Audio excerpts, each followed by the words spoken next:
going to show you that how you can take a screenshot in Windows 10 by using its built-in tool, which is Snipping Tool. PC Guide for You is here to help you with your issues. For more updates, subscribe now. So let's start here. I'll show you how you can take it.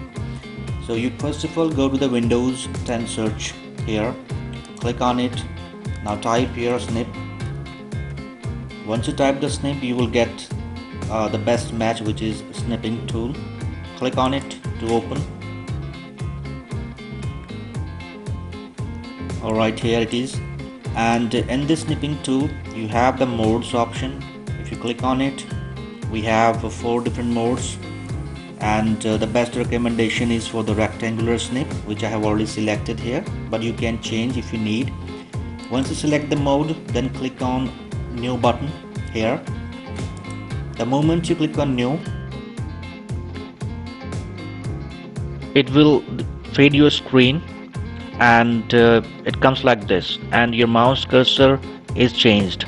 Now what you can do here, drag anywhere on the page what you want to screenshot, any web page, on any document or whatever you want, and drag it the portion that you want to screenshot.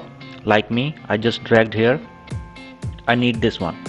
Once you left the mouse click, it will come up with the Snipping Tool, and to save this file, go to the file menu, save as,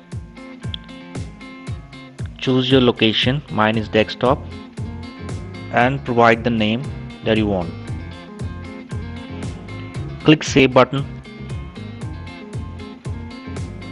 and the screenshot has been saved to your desktop.